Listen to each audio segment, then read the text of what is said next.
আধুনিক সামরিক কৌশল নিয়ে যারা খোঁজখবর রাখেন তারা জানেন বর্তমানে সবচেয়ে বড় বিতর্কের বিষয় কি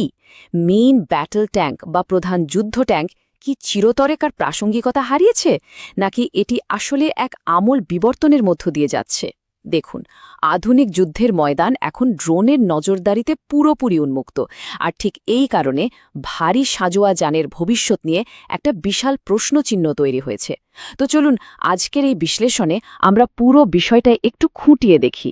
মেইন ব্যাটল ট্যাঙ্ক কি এখন সেকেলে হয়ে গেছে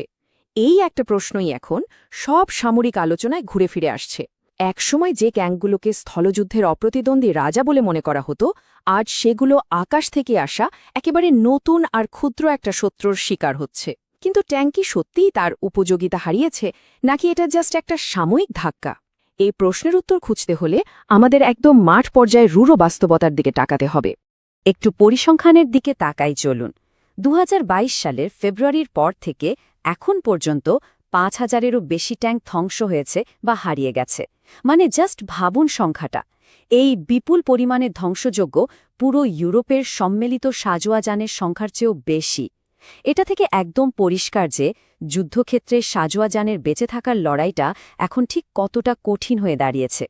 কিন্তু কেন এত ট্যাঙ্ক ধ্বংস হচ্ছে এর পেছনের কারণটা কিন্তু শুধু প্রযুক্তিগত নয় আর ঠিক এখানেই চলে আসে আমাদের প্রথম পয়েন্ট ক্ষয়ক্ষতির অর্থনীতি আধুনিক যুদ্ধের ময়দান কিভাবে বদলে গেছে এটা না বুঝলে আসলে পুরো চিত্রটা অসম্পূর্ণ থেকে যাবে এই চরম অর্থনৈতিক বৈষম্যটা একবার খেয়াল করুন অবিশ্বাস্য হলেও সত্যি মাত্র $১,০০০ মূল্যের একটা ডিসপোজেবল ফার্স্ট পারসন ভিউ বা এফপিভি ড্রোন অনায়াসেই $৫ মিলিয়ন মূল্যের একটা T-72 বা T-90 ট্যাঙ্কে সম্পূর্ণ অকেজো করে দিচ্ছে মানে ৫,০০০ অনুপাত ১-এর একটা বিশাল পার্থক্য একটা ট্যাঙ্ক তৈরি করতে বছরের পর বছর সময় লাগে আর একটা ড্রোন মাত্র কয়েকদিনেই কারখানায় তৈরি হয়ে যুদ্ধক্ষেত্রে চলে আসতে পারে এই খরচের ব্যবধানটাই গেম চেঞ্জার হয়ে দাঁড়িয়েছে এখন আপনার মনে হতে পারে এত ছোট একটা ড্রোন বিশাল একটা ট্যাঙ্ককে কিভাবে কাবু করছে আসলে ড্রোন অপারেটররা এখন অনেকটা স্নাইপারের মতো কাজ করে তারা ট্যাঙ্কের সবচেয়ে পুরো বর্মের দিকে সরাসরি আঘাত করে না বরং তারা খুঁজে বের করে সবচেয়ে সুনির্দিষ্ট দুর্বল পয়েন্টগুলো এই ধরুন ট্যাঙ্কের অপটিক্স টারেট রিং পেছনের ইঞ্জিন কম্পার্টমেন্ট কিংবা চেইন ট্র্যাক এই ছোট দুর্বল জায়গাগুলোতে একটা ছোট বিস্ফোরকও কিন্তু পুরো ট্যাঙ্ককে অচল করে দেওয়ার জন্য যথেষ্ট আর এভাবেই তৈরি হয়েছে নতুন একটা কিল চেন মজার ব্যাপার হলো একটা ট্যাঙ্ক খুব কম সময়েই প্রথম আঘাতে পুরোপুরি ধ্বংস হয় এর বদলে ড্রোনগুলো প্রথমে একটা মোবিলিটি কিল বা ট্যাঙ্কের গতিশীলতা নষ্ট করার চেষ্টা করে চেন ট্র্যাক বা ইঞ্জিনে আঘাত করে এটাকে থামিয়ে দেয় ট্যাঙ্কটা একবার অচল হয়ে গেলে ক্রুরা অনেক সময় সেটা ফেলে নিরাপদ আশ্রয় চলে যায় এরপর আসে ফিনিশিং স্ট্রাইকের পালা পরপর বেশ কয়েকটা ড্রোন এসে ওই পরিত্যক্ত ট্যাঙ্কটাতে চূড়ান্ত আঘাত হানে যাতে ওটাকে আর কোনোভাবে উদ্ধার করা না যায় এত বড় ঝুঁকির মুখে তো ট্যাঙ্কের অস্তিত্বই বিলীন হয়ে যাওয়ার কথা তাই না কিন্তু এখানেই আসে আমাদের পরবর্তী আলোচনা ভৌত এবং ইলেকট্রনিক বর্ম টিকে থাকার জন্য ট্যাঙ্কগুলো কিভাবে নিজেদের বদলে ফেলছে চলুন সেটা দেখি দেখুন সামরিক বাহিনীগুলো কিন্তু হাত কুটিয়ে বসেনি তারা ড্রোন আর ইলেকট্রনিক হুমকির সাথে লড়াই করতে দ্বৈত প্রতিরক্ষার দিকে ঝুঁকছে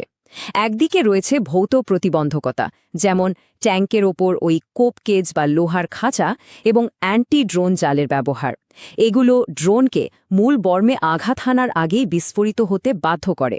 অন্যদিকে সবচেয়ে বড় ডিফেন্স হিসেবে কাজ করছে ইলেকট্রনিক ওয়ারফেয়ার বা ইডব্লিউ জ্যামার ট্যাঙ্কের গায়ে বসানো এই জ্যামারগুলো শক্তিশালী রেডিও সিগন্যাল তৈরি করে ড্রোনের যোগাযোগ বিচ্ছিন্ন করে দেয় এটা পুরোপুরি একটা ইঁদুর বেড়াল খেলা জ্যামার ঠেকাতে ড্রোনগুলো আবার ফাইবার অপটিক কেবল ব্যবহার শুরু করেছে মানে প্রযুক্তিগত বেঁচে থাকার এক অন্তহীন লড়াই চলছে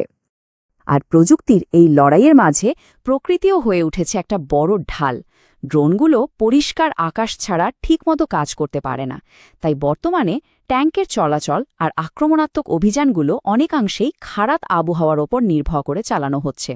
ঘন কুয়াশা ঝোড়ো বাতাস বা প্রবল বৃষ্টি এগুলো প্রাকৃতিকভাবেই একটা ড্রোনের উড্ডয়ন আর সেন্সরকে ব্যাহত করে তাই মেঘলা আকাশই এখন ট্যাঙ্কের সবচেয়ে বড় বন্ধু প্রযুক্তির এই রেষারেষির কারণে যুদ্ধক্ষেত্রে ট্যাঙ্কের ভূমিকাতেও এসেছে বিশাল পরিবর্তন চলুন দেখি ট্যাঙ্কের নতুন ভূমিকা ঠিক কেমন। একবিংশ শতাব্দীতে এসে ট্যাঙ্কের কাজ কিন্তু পুরোপুরি বদলে গেছে। ওই যে বিংশ শতাব্দীর মতো একসাথে অনেকগুলো ট্যাঙ্ক জড়ো করে তীব্র আক্রমণ শানানোর কৌশল, সেটা এখন আক্ষরিক অর্থই আত্মঘাতী। কারণ ড্রোন সোয়ার্ম বা ঝাঁক সহজেই সেই বিশাল বহরকে শনাক্ত করে ফেলবে। এর বদলে ট্যাঙ্কগুলোকে এখন মূলত পদাতিক বাহিনীকে সাপোর্ট দেওয়ার কাজে ব্যবহার করা হচ্ছে। শুধু তাই নয়, ড্রোন বা আর্টিলারির নজরদারি এড়াতে ট্যাঙ্কগুলো এখন অনেক দূর থেকে, মানে শত্রুর দৃষ্টিসীমার বাইরে থেকে নিরাপদে গোলাবর্ষণ করছে।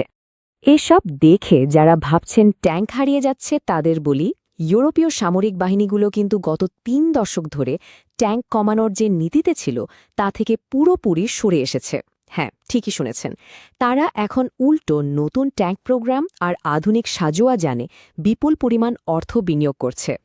একে বলা যায় আধুনিক আর্মারের এক মহাদেশীয় পুনর্জাগরণ।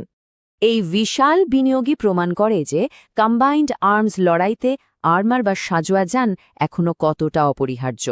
আর এই পুনরুত্থানের একেবারে সামনের সারিতে আছে জার্মানির তৈরি লেপার্ড 2 ট্যাঙ্ক। এটি এখন ইউরোপের সবচেয়ে বেশি ব্যবহৃত আধুনিক ট্যাঙ্ক। তার মানে দাঁড়াচ্ছে ট্যাঙ্ক বাতিল তো হচ্ছেই না, বরং যুগের সাথে তাল মিলিয়ে আরও আপগ্রেডেড হচ্ছে। তাহলে দিন শেষে আমরা কোথায় দাঁড়াচ্ছি?